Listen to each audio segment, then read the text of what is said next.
Howdy y'all, Joe Hills here, recording as I always do in Nashville, Tennessee. Today on the Hermitcraft server, we see that the ground below us has been scarred, it has been affected, it has been walled off, events have occurred, and, history has happened in this beautiful place. But you know what? We also have storage wars.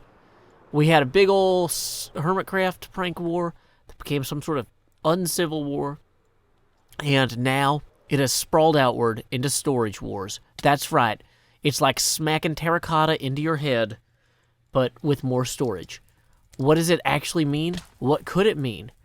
Well, there seem to be several mystery barrels, and you enter your bids somehow. I was kind of assuming there would be a sign explaining this somewhere. Oh, here it is up here. Yay. Please read instruction book before using. Bidding tokens, 1 chip is 1 diamond. Oh, these are the chips, I guess. So let's read this instruction book, courtesy of MumboJumbo, the finest Mumbo of all, the most jumbo as well. Very tall, very excellent fellow.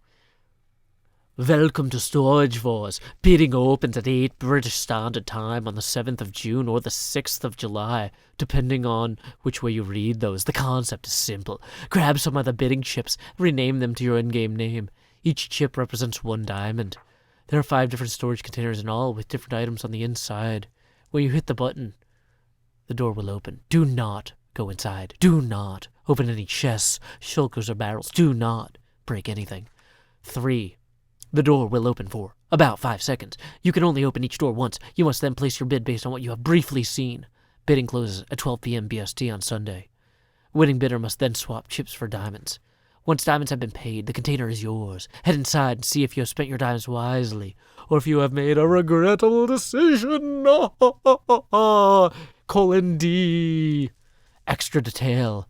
Bidding wars are welcome. Paid time off. I don't know what paid time off is. I don't know. If you place a bid, come back a few days later to see if someone has bid more. You can then increase your bid. The highest bid is at 12 p.m. British Standard Time, 14th of July. Wins the whole lot. Okay, that's coming up soon, guys. Thank you, MumboJumbo, for writing down those rules. So here's what we're going to do. We are going to swing by here. Okay, so we press the button to open it temporarily, and then we enter our bids. Now, I was looking at this originally, and I was thinking, I've only got 3 diamonds. So that means I could buy 3 chips, right? But it looks like Mumbo is actually going to allow us to buy on credit, and that's great, because I brought all of my credit carts. I brought my Miners Club cart. I brought my Ameriren Express cart.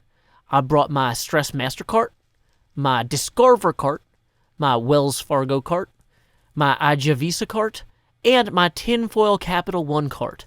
So I think that I could probably, I could get, let's say, 32 diamonds together between all of these different, that's the great thing about credit carts, is you can just kind of float things between one and the next, and then the interest slowly catches up to you. And I like to think that I'm an interesting person, and all of these different credit cart issuers agree with me. They think I'm interesting to the tune of 30-40%, APR, which as far as I know just means April. So, we'll be fine. So here's what we're going to do. We've got 32 of these chips on credit, thanks to our cart issuers. So we're going to open up box number 1. Gonna look inside. Ooh, I like this.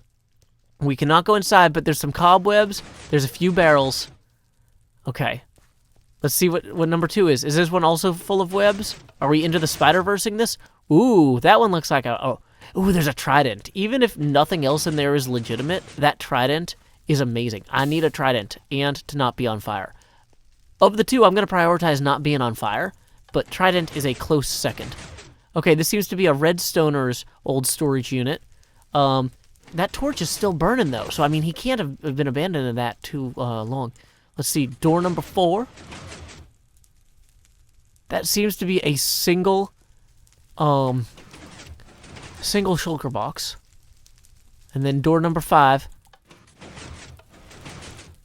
Ooh, artwork. What does that say? I can't read that. Oh, it's too far away to see. Dang it, curse you, terrible eyesight. Okay, so we're going to eat a potato while we ponder this without catching fire. We'll just warm up the potato first. I mean, it's already baked once, but, you know, sometimes a twice-baked potato just really hits the spot. Boom. Spot hit. Okay. With 32 iron ingots... Oh, I'm realizing I need to name these. If I don't put my name on these, then people will just assume it's like Asuma, and then that will not help anyone. So let's go ahead and put my name on these at Joe Hills. Da-da. Boom. Okay.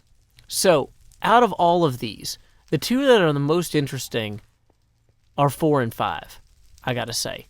I'm interested in the artwork, and I'm interested in the empty storage unit. Because, if you think about it, an empty space is just an opportunity for something else. And so, here's what I'm thinking. Let's see, what if people bid on number 4?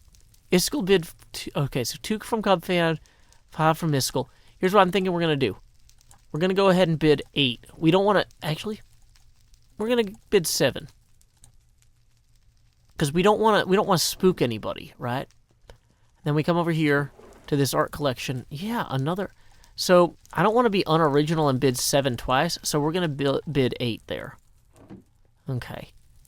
Now, one thing I do know is that I am out of cobwebs. So I'm also going to bid on the one full of cobwebs. Oh, man.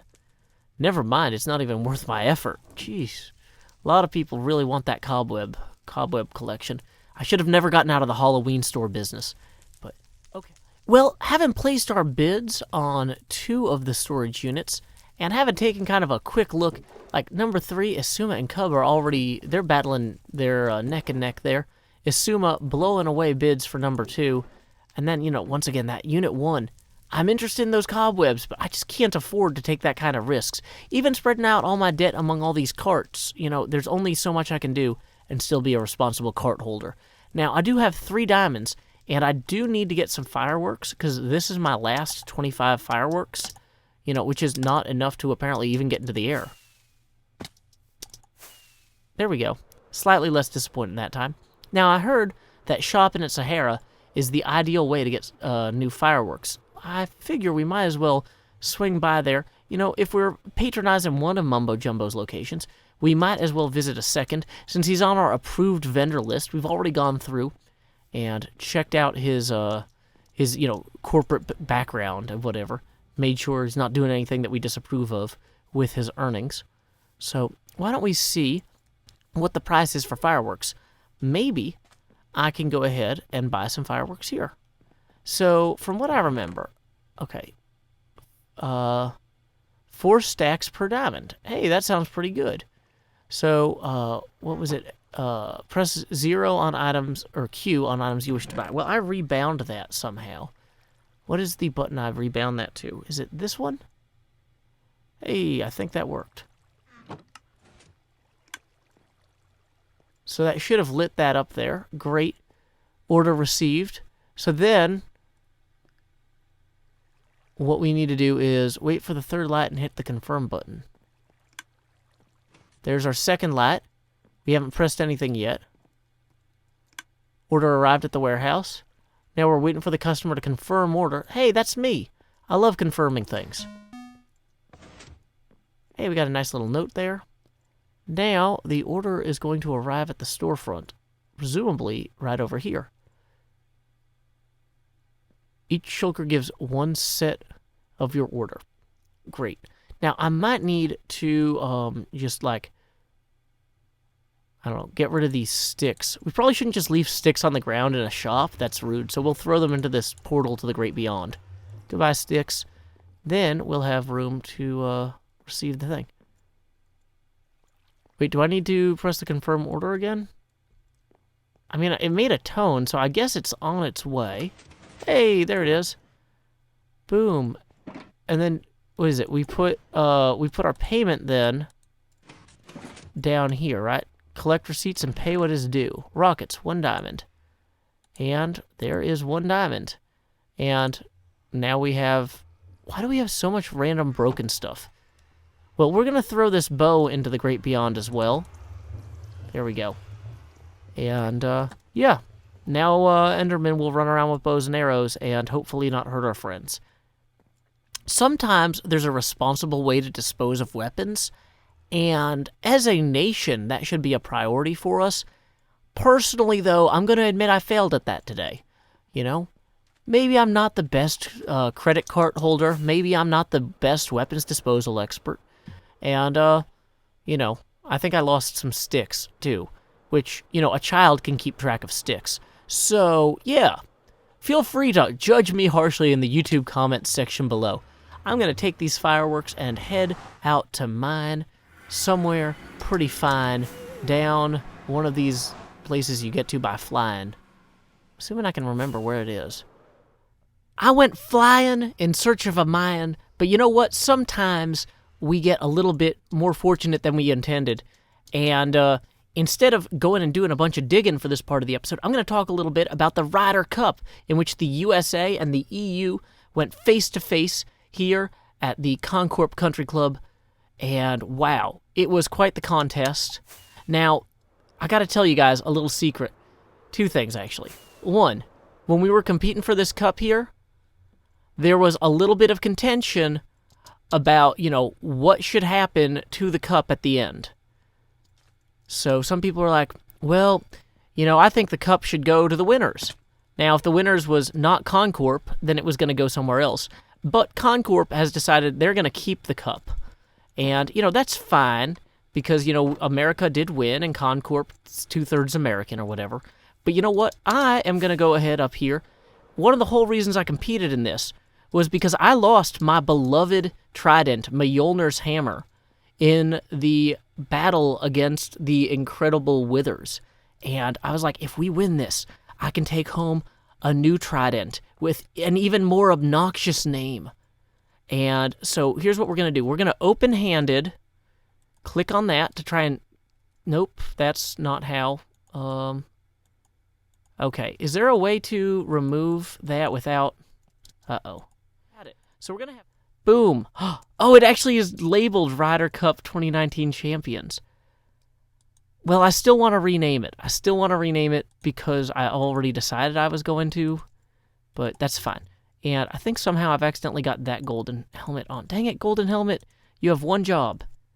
It's to go in my hotbar and then up here. Boom. There we go. So we're going to go ahead and replace that with the banner. Can he hold the banner? No, he can't. Can he hold this? There we go. Yeah. Okay, nobody will ever notice the difference. A stone hoe and a perfect trident are basically almost the same thing.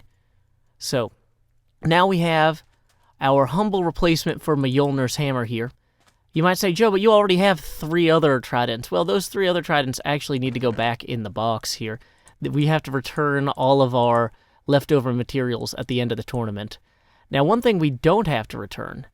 You see these 30 diamonds, guys?